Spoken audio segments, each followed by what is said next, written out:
Merhaba arkadaşlar, örgü kanalıma hoş geldiniz. Kız bebeklerimiz için örgüsü çok kolay modelli bir tığ işi bebek yeleği yaptım. Bugün bunun anlatımını sizlerle paylaşmak istiyorum.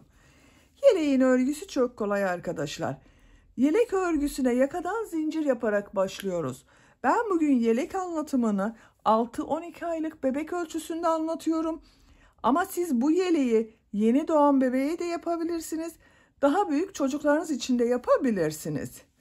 Trabzanlar ile yaka örgüsünü yapıyoruz. Modelleri çok kolay. Yaptığımız zaman göreceksiniz.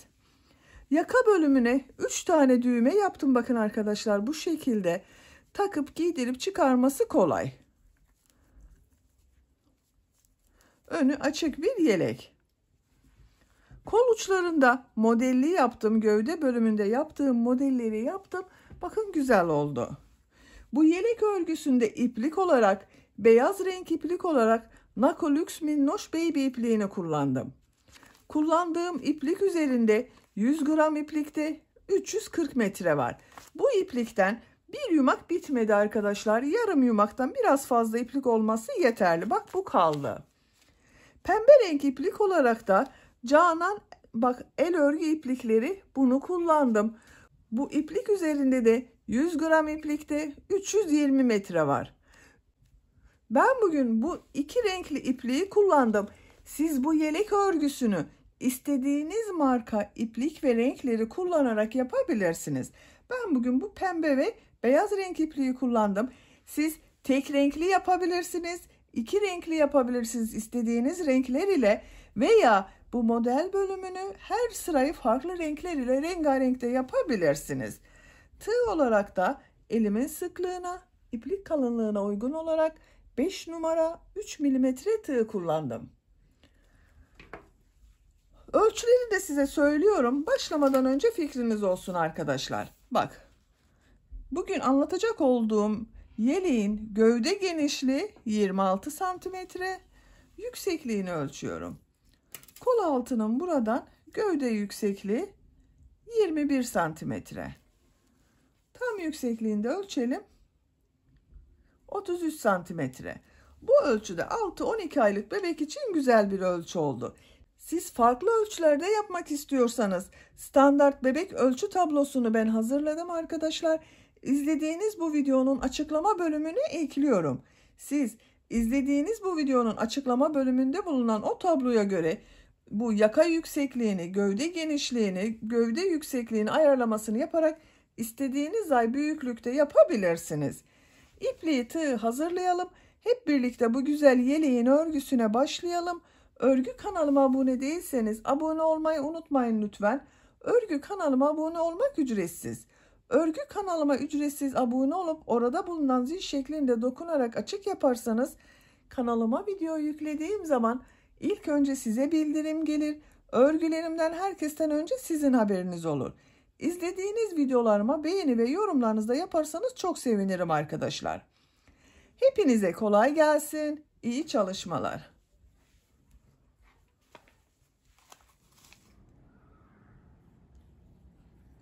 Örgüye yakadan zincir yaparak başlıyoruz. Zincir yapabilmek için ilk ilmeği ben bu şekilde yapıyorum. Size nasıl kolay geliyorsa ilk ilmeği öyle yapabilirsiniz. Zincirleri yapmaya başlıyorum. Çok sıkı zincirler yapmıyorum arkadaşlar. Bak şu şekilde. 75 zincir yapalım. 75 zinciri yaptım. Bak çok sıkı zincirler yapmadım arkadaşlar. Esnek bir zincir oldu. Bu 75 zincirin kaç santimetre olduğunu ölçüyorum.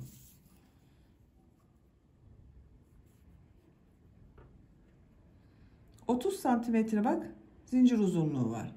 İnç olarak ölçüyorum. 11,5 inç bak. Siz daha büyük çocuklar için yapmak istiyorsanız 8-10 zincir daha fazla yapabilirsiniz. Daha küçük yapmak istiyorsanız da yapacağınız aya göre 8-10 zincir eksik yapabilirsiniz. Tığ üzerine iplik alıyorum. 3 ilmek atlıyorum. Trabzan sırası yapıyoruz. Bu trabzan sırasını yaparken yaka ayrımlarında yapıyorum. 1, 2, 3. 4. ilmek içine trabzan yapıyorum. Bu 3 ilmek atlayarak yaptığımda 1 trabzan. Bak bu 1 2 oldu. Yaka ayrımlarını 11 trabzan ön bölümleri için, 14 trabzan kol bölümü için, 22 trabzan da arka bölüm için yapıyorum. Bak 2, bak bu 1 2. 3 4 5 6 7 8 9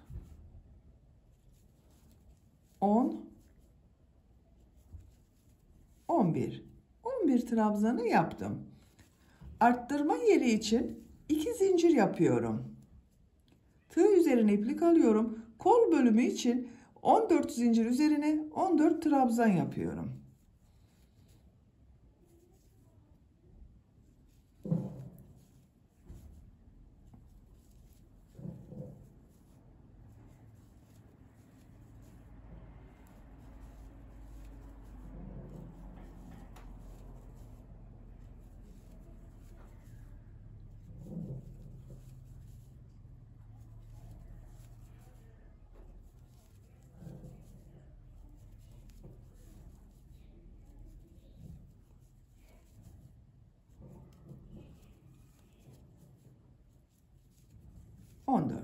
Bak kol bölümü için 14 trabzan yaptım.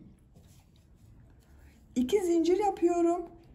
Tığ üzerine iplik alıyorum. Arka bölüm için 22 trabzan yapıyorum.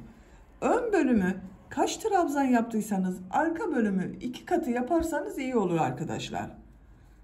Bak 1 sayalım isterseniz. 2 3 4 5 6 7 8 9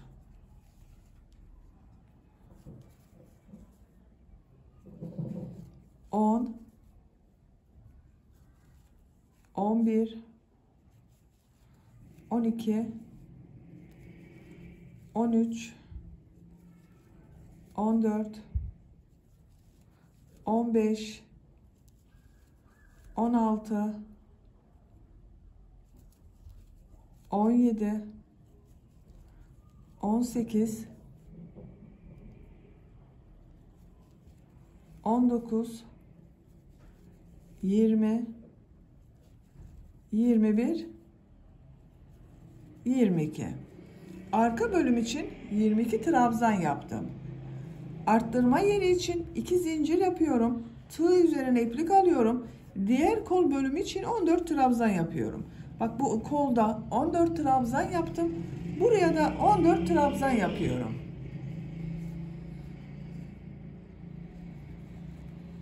Bir, 2, 3, 4, 5, 6, 7, 8, 9, 10, 11, 12, 13, 14. 14 trabzan yaptım. 2 zincir yapıyorum. Ön bölüm için 11 trabzan yapıyorum. 1 2 3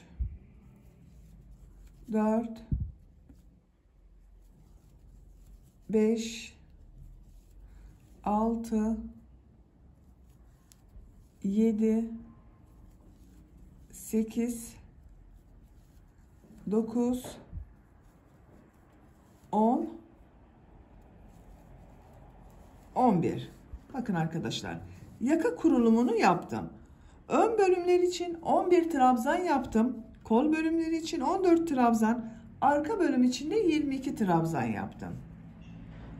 Bir zincir yapıyorum, örgüyü çeviriyorum. İkinci sırada yine trabzanlar yapacağız.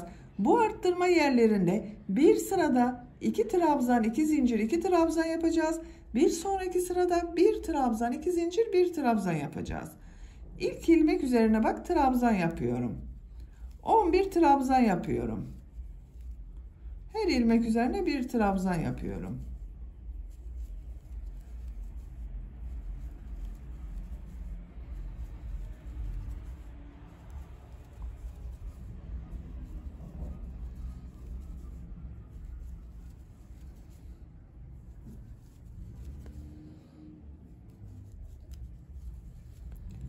Bir trabzanı yaptım. Tığ üzerine iplik alıyorum. Arttırma yerine 2 trabzan, 2 zincir, 2 trabzan yapıyorum.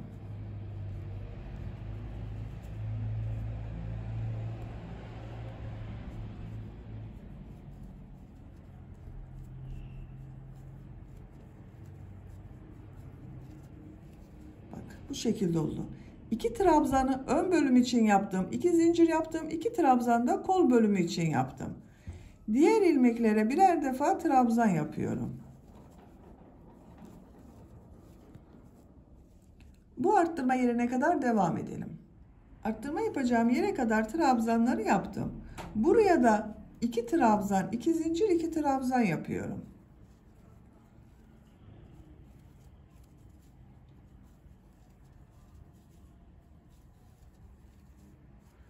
Diğer ilmeklere birer defa trabzan yapıyorum. Buraya kadar devam edelim. Arttırma zincirine kadar trabzanları yaptım. Buraya yine 2 trabzan, 2 zincir, 2 trabzan yapıyorum.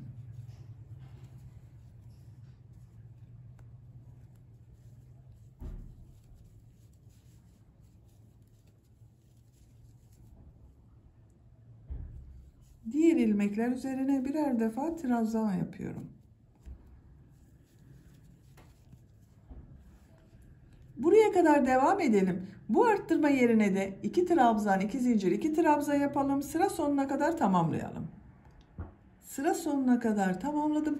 Bak sıra sonunda ilk sırada 3 ilmek atlayarak yaptığım bir trabzan vardı. Onu bu son zincir üzerine tığ takarak trabzan yapıyorum. Bu sırada bak bu arttırma yerlerinde 2 trabzan, 2 zincir, 2 trabzan yaptım. Bir zincir yapıyorum, örgüyü çeviriyorum. Bu sırada arttırma yerlerinde 1 trabzan, 2 zincir, 1 trabzan yapıyorum. İlk ilmek üzerine trabzan yapıyorum. Diğer ilmekler üzerine birer defa trabzan yapıyorum. Bak bu ön patta arttırma yapmıyorum arkadaşlar. Aynı sırada devam edecek. Arttırma yerine kadar devam edelim. Arttırma yapacağım yere kadar trabzanları yaptım. Bu sırada bu arttırma yerlerinde 1 trabzan, 2 zincir, 1 trabzan yapıyorum. Tığ üzerine iplik alıyorum. 1 trabzan, 2 zincir, 1 trabzan yapıyorum. Diğer ilmeklere birer defa trabzan yapıyorum. Buraya kadar devam edelim. Diğer arttırma yapacağım yere kadar bak trabzanları yaptım. Bu arttırma yerine 1 trabzan, 2 zincir, 1 trabzan yapıyorum.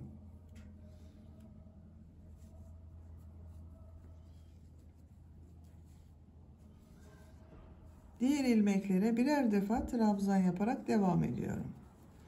Bakın arkadaşlar burada da 1 trabzan, 2 zincir, 1 trabzan yaptım. Bu arttırma yerinde de 1 trabzan, 2 zincir, 1 trabzan yapalım. Diğer ilmeklere birer defa trabzan yapıyoruz. Sıra sonuna kadar devam edelim. Sıra sonuna kadar tamamladım. Bu sırada bak arttırma yerlerinde 1 trabzan, 2 zincir, 1 trabzan yaptım. Yakanın şeklini görelim. Bakın arkadaşlar yaka şeklini almaya başladı. Şu şekilde katlıyorum. Görüntüsü böyle. 4. sıradayız. Bir zincir yapıyorum, örgüyü çeviriyorum. Bu sırada bu arttırma yerlerinde 2 trabzan, 2 zincir, 2 trabzan yapıyorum. İlk ilmek üzerine ilk trabzanı yapıyorum. Diğerlerine devam ediyorum. Arttırma yerine kadar devam edelim. Arttırma yapacağım yere kadar trabzanları yaptım. Bu arttırma yerine bak, bu sırada 2 trabzan, 2 zincir, 2 trabzan yapıyorum.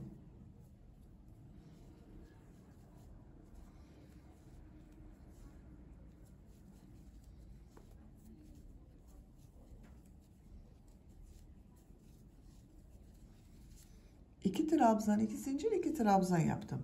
Diğer ilmeklere birer defa trabzan yapıyorum. Bakın arkadaşlar. Bu arttırma yerinde, bu arttırma yerinde ve bu arttırma yerinde de 2 trabzan, 2 zincir, 2 trabzan yapalım. Diğer ilmeklere birer defa trabzan yapalım. Sıra sonuna kadar devam edelim. Sıra sonuna kadar tamamladım. Bu sırada bu arttırma yerlerinde 2 trabzan, 2 zincir, 2 trabzan yaptım. 5. sıradayım. Bir zincir yapıyorum, örgüyü çeviriyorum. İlk ilmek üzerine trabzan yapıyorum.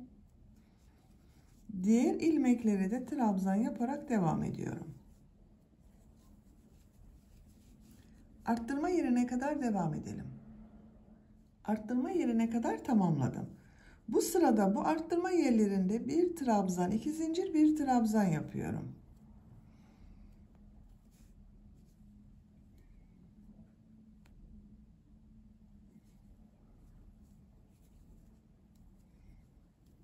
Bak, bir trabzan, 2 zincir, bir trabzan yaptım. Diğer ilmeklere birer defa trabzan yapıyorum. Bakın arkadaşlar. Bu arttırma yerlerine de birer defa trabzan yapalım. Sıra sonuna kadar tamamlayalım. Bir sonraki sırada yine bu arttırma yerinde 2 trabzan, 2 zincir, 2 trabzan yapacağız. Bir sonraki sırada yine 1 trabzan, 2 zincir, 1 trabzan şeklinde olacak. Bak, yakanın şekli böyle. Yaka arttırmalarını yapacak olduğunuz bebeğinizin, çocuğunuzun büyüklüğüne göre bir sırada 1 trabzan, 2 zincir, 1 trabzan, ikinci sırada 2 trabzan, 2 zincir, 2 trabzan şeklinde arttırmalar yaparak istediğiniz ölçüye kadar tamamlayalım. Yaka örgüsünü arttırmalar yaparak ben yapacağım ölçüye göre tamamladım.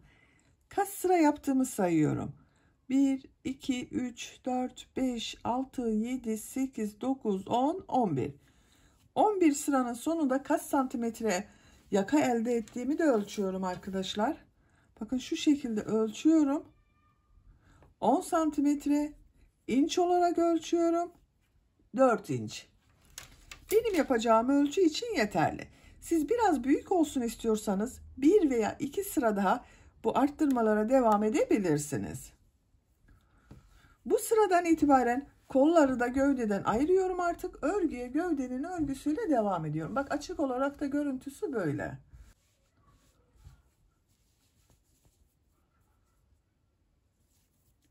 Bir zincir yapıyorum. Örgüyü çeviriyorum. Trabzan sırası yapıyorum yine. Bu ilk ilmek üzerine trabzan yapıyorum. Diğer ilmekleri de trabzan yaparak devam ediyorum.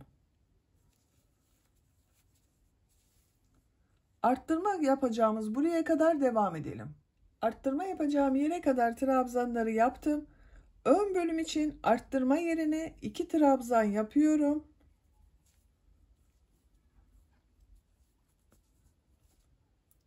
Bir zincir yapıyorum. Tığ üzerine iplik alıyorum. Kolda bulunan bütün ilmekleri atlıyorum. Kol ile arka bölümü ayıran arttırma yerine arka bölüm için 2 trabzan yapıyorum. Bakın, kol altını bir zincir ile yaptım arkadaşlar. Ön ve arka bölümü birleştirdim. Diğer ilmeklere birer defa trabzan yapıyorum. Bu kol genişliği benim yapacağım ölçü için yeterli. Siz kol biraz daha geniş dursun isterseniz bu bir zincir yerine 3 zincir yapabilirsiniz. Ben bir zincir yapmayı tercih ettim. Trabzan yaparak arttırma yerine kadar devam edelim. Arttırma yapacağım ilmeğe kadar trabzanları yaptım. Bu arttırma yerine 2 trabzan yapıyorum.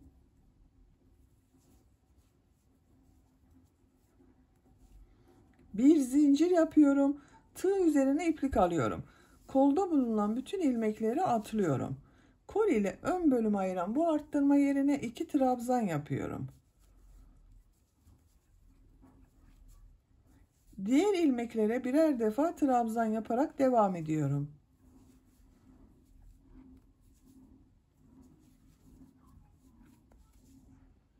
Sıra sonuna kadar tamamlayalım. Trabzan yaparak sıra sonuna kadar tamamladım. Bakın arkadaşlar, görüntüsü böyle oldu. Bu sırada ön ve arka bölümleri kol altında zincir ile birleştirdim. Artık örgü gövdenin örgüsüyle devam edecek. Ben bir sırada sık iğne yapıyorum. Bak, model sırası başlamam gerekiyor.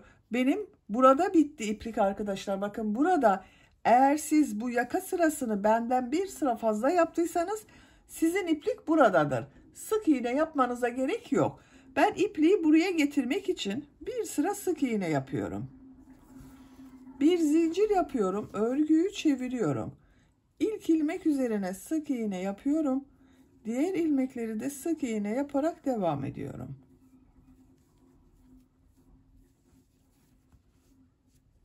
Sıra sonuna kadar devam edelim. Sık iğne yaparak sıra sonuna kadar tamamladım. Görüntüsüne bakalım arkadaşlar. Yakanın görüntüsü bak bu şekilde oldu. Bu sıradan itibaren model yerleştirmeye başlıyorum. Siz isterseniz bu başladığınız renk ile devam edebilirsiniz. Ben renk değiştiriyorum. Pembe bir iplik kullanıyorum bak. Bu şekilde pembe renk iplik kullanıyorum.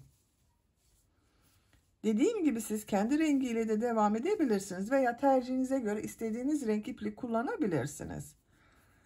İlmeğin rengini pembe renk yapıyorum. Beyaz ipliği kesmiyorum. Burada bekletiyorum.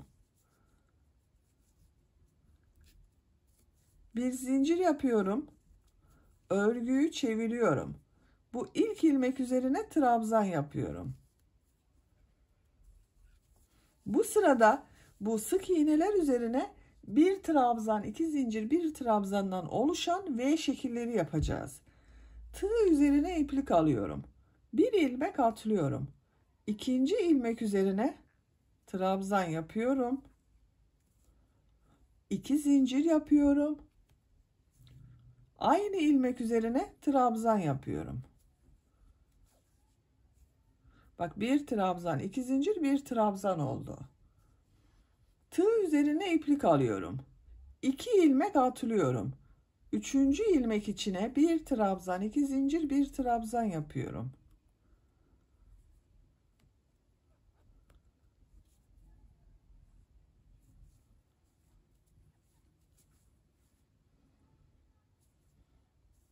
Bak, tekrar tığ üzerine iplik alıyorum. 2 ilmek atlıyorum. Üçüncü ilmek içine bir trabzan, 2 zincir, bir trabzan yapıyorum.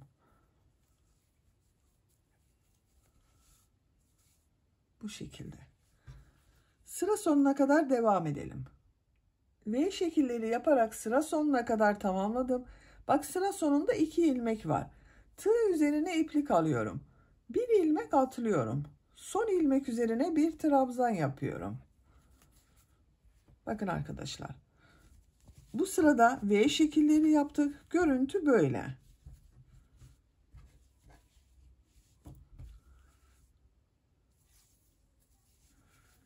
Bir zincir yapıyorum. Örgüyü çeviriyorum.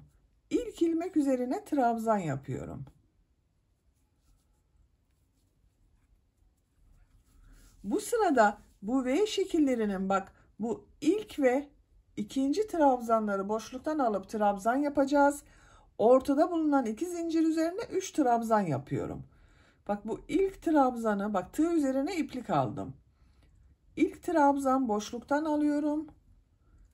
Trabzan yapıyorum. Bunu biraz sıkı yapmazsanız iyi olur arkadaşlar. 2 zincir üzerine 3 trabzan yapıyorum.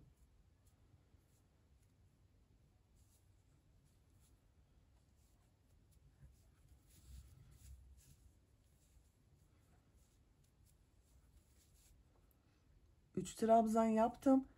Tekrar bak, tığ üzerine iplik alıyorum. Bu trabzanı boşluktan alıyorum. Trabzan yapıyorum. İlk modeli yaptık. Tığ üzerine iplik alıyorum.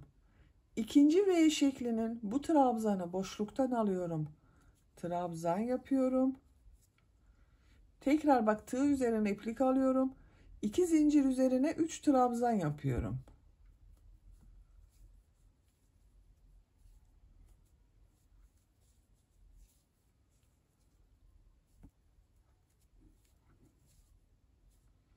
Tığ üzerine iplik alıyorum. Boşluktan alıyorum. Trabzan yapıyorum.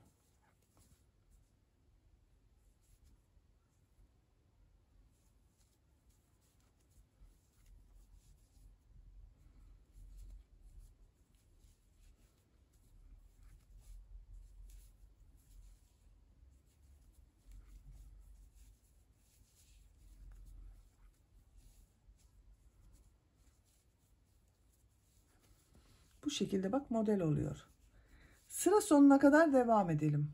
Sıra sonuna kadar tamamladım. Son ilmek üzerine de trabzan yapıyorum. Tığ üzerine iplik alıyorum. Bak beyaz ipliği burada bekletiyordum. Şimdiki sırada beyaz renkli iplik ile başlıyorum. Onu üste alıyorum. Bak şu şekilde. İlmeğe tığ takıyorum. Beyaz ipliği de üste çıkartıyorum. Trabzan yaptım. Şekline bakalım. Model bölümü böyle oldu bakın. Şimdiki sırada beyaz renkli ile devam ediyorum. Bak beyaz ilmek yapıyorum. Bir zincir yapıyorum. Örgüyü çeviriyorum. Pembe renk ipliği bekletiyorum. Bu ilk ilmek üzerine trabzan yapıyorum. Tığ üzerine iplik alıyorum. Bu sırada yine V şekilleri yapacağız. Bak bu pembe rengin bu ilk sırada yaptığımız gibi V şekilleri yapacağız.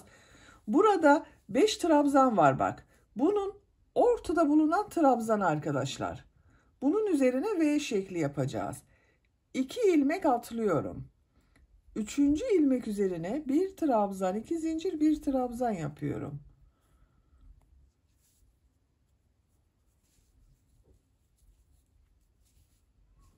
Tekrar bak tığ üzerine iplik alıyorum. Diğer modelin ortasında bulunan bak bu ilmek üzerine V şekli yapacağız. Sayıyorum. 1, 2, 3, 4 ilmek atlıyorum. 5. ilmek üzerine bir trabzan, 2 zincir, bir trabzan yapıyorum.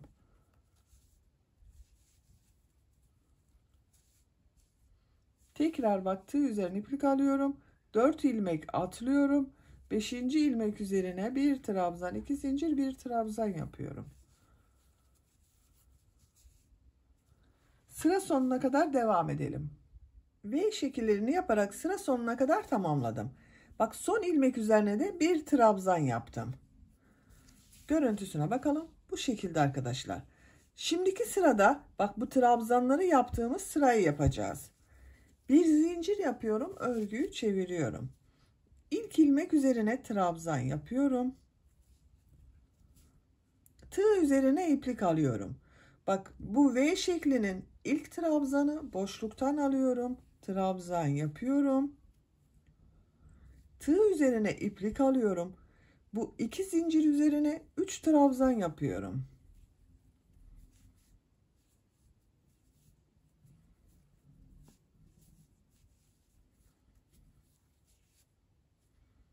Tığ üzerine iplik alıyorum. Boşluktan alıyorum. Trabzan yapıyorum. Tığ üzerine iplik alıyorum. Diğer modele başlıyorum.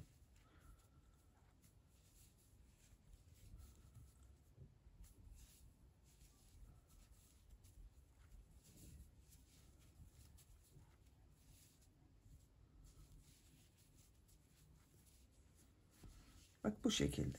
Burada yaptığımızın aynısını yapıyoruz. Model bu iki sıradan oluşuyor. Bir sırada V şekilleri yapıyoruz. İkinci sırada bu V şekilleri yaptığımız trabzanları boşluktan alıp trabzan yapıyoruz. 2 zincirin üzerine de 3 trabzan yapıyoruz. Gövde bölümünün örgüsü böyle devam edecek arkadaşlar. Bu renk sıralamasını tercihinize göre istediğiniz gibi yapabilirsiniz. Rengarenk yapabilirsiniz. Her modeli farklı renkler ile yapabilirsiniz. 2 renkli yapabilirsiniz. Tek renk de yapabilirsiniz. Gövde bölümünün örgüsünü tercihinize ve yapacak olduğunuz çocuğun büyüklüğüne göre istediğiniz kadar sıra sayısını tekrarlayarak tamamlayalım. Gövde bölümün örgüsünü 10 model sırası olarak tamamladım. Sayıyorum bak. Her renk ile bir model yaptım arkadaşlar. 1, 2, 3, 4, 5, 6, 7, 8, 9, 10. Son sırada bak yine pembe renk iplik ile yaptım. 2 sıra pembe renk iplik ile model yaptım. Bu 10 model sırasının kaç santimetre olduğunu ölçüyorum. Bak kol altından ölçüyorum. 21 santimetre yükseklik var.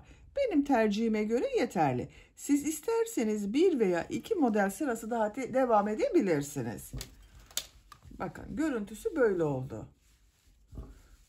Çok güzel kabarık bir görüntü elde ettik arkadaşlar model olarak. Şimdi bu ön patta pıtırcık modelleri yapıyorum.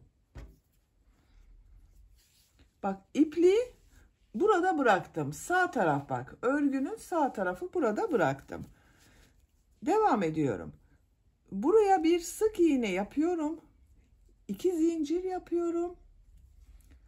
Aynı ilmek bak buraya sık iğne yapıyorum. Bir sık iğne, 2 zincir, bir sık iğne yaptım. Bu ilmeği atlıyorum. Bu ilmek içine bir sık iğne, 2 zincir, bir sık iğne yapıyorum. Bir ilmek atlıyorum. Bu ilmek içine bir sık iğne, 2 zincir, bir sık iğne yapıyorum.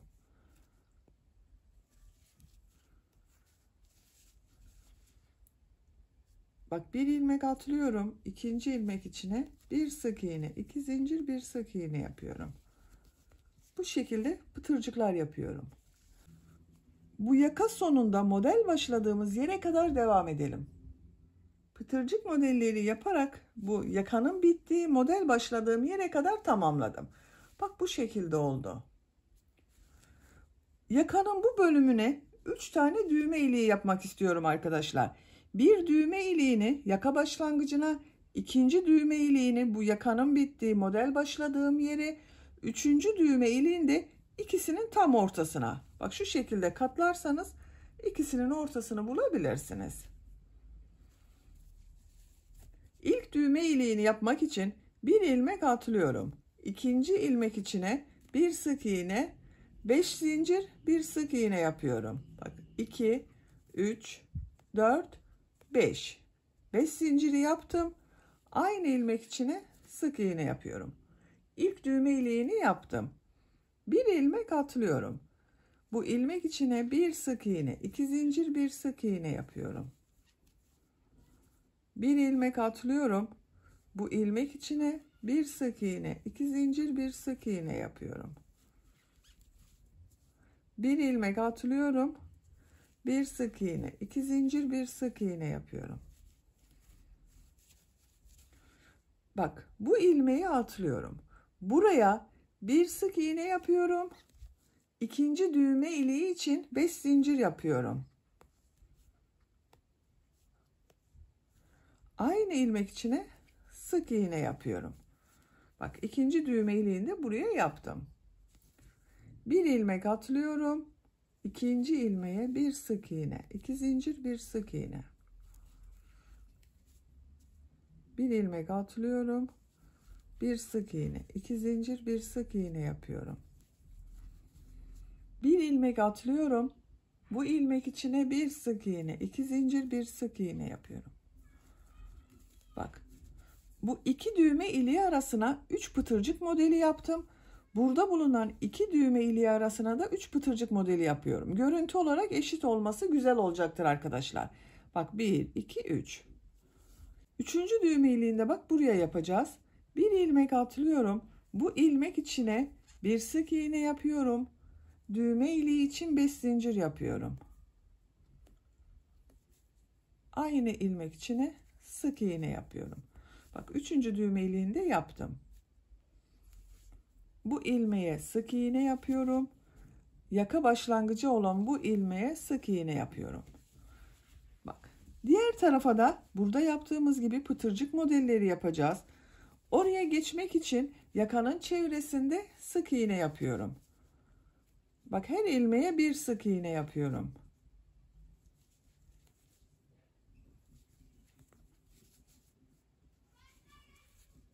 Bu şekilde. Yaka sonuna kadar sık iğne yaparak devam edelim. Bu ön pattada burada yaptığımız gibi pıtırcık modellerini yapalım. Sıra sonuna kadar tamamlayalım. Diğer ön patta pıtırcık modelleri yaparak sıra sonuna kadar tamamladım. Bak son modeli burada bulunan ilmek ile ilmek kaydırma yaparak birleştiriyorum. İpliği kesiyorum.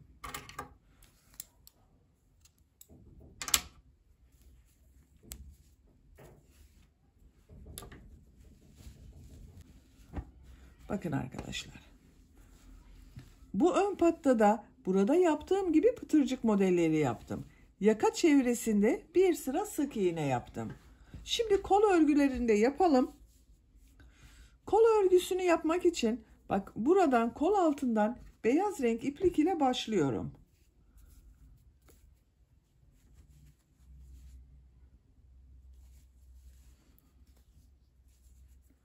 Ben iplik bağlayarak başlamayı tercih ediyorum. Örgüyü ne tarafa yapacağıma bakıyorum. Bak, burası örgünün ters tarafı. Onun için örgüyü çeviriyorum. Buradan bir ilmek yapıyorum. Tığ üzerine iplik alıyorum.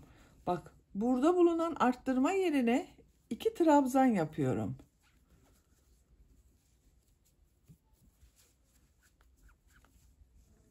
Diğer ilmekler üzerine birer defa trabzan yapıyorum.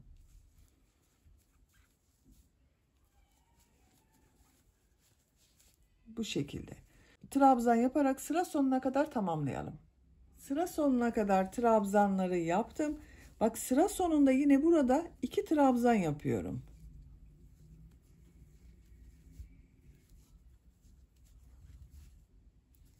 İlk yaptığım ilmek ile ilmek kaydırma yaparak sırayı birleştiriyorum. Beyaz renk ipliği kesiyorum arkadaşlar.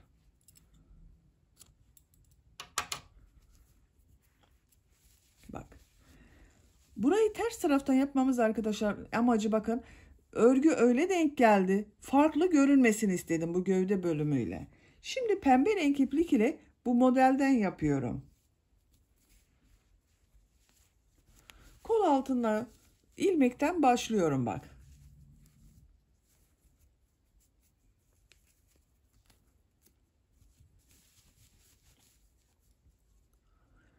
Yanında bulunan ilmekten bir ilmek yapıyorum.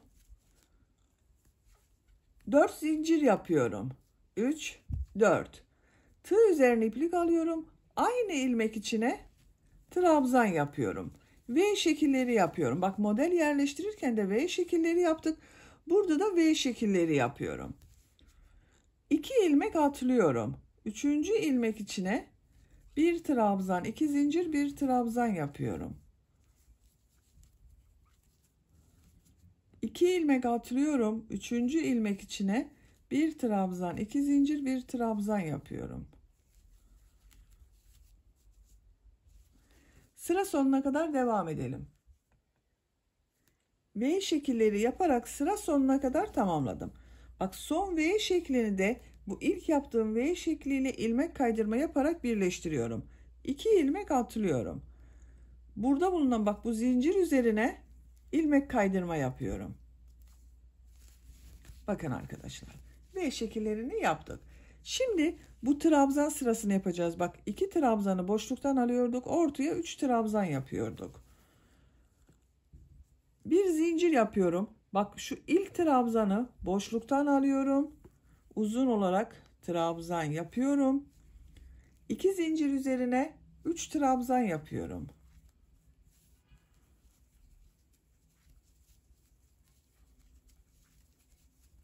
Bu trabzanı boşluktan alıyorum. Trabzan yapıyorum. Bu trabzanı boşluktan alıyorum. Trabzan yapıyorum. Bu 2 zincir üzerine 3 trabzan yapıyorum. Gövde bölümünde yaptığımız modelin aynısı. Boşluktan alıyorum. Trabzan yapıyorum. Bakın. Buradaki modelin aynısı. Sıra sonuna kadar devam edelim. Sıra sonuna kadar tamamladım. Bak son modeli burada yaptığım ilk model ile ilmek kaydırma yaparak birleştiriyorum. Bak aynı oldu. İpliği kesiyorum.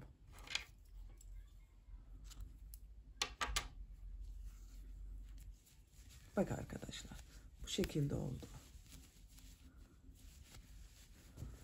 Bu kolun örgüsünü bitirdik. Diğer kolun örgüsünde bu kolun örgüsünü başladığımız gibi başlayıp tamamlayalım gelelim. Yeleğin diğer kol örgüsünde bu kol örgüsü gibi yaptım. Bak, 2 kolu bitirdim arkadaşlar. Böylece yelek örgüsünü bitirmiş oldum. Bak, çok güzel ve kolay bir model gördüğünüz gibi. Örgünün ters tarafının görüntüsü bu şekilde, kabarık bir görüntüsü var. Bak, arka görüntüsü de böyle.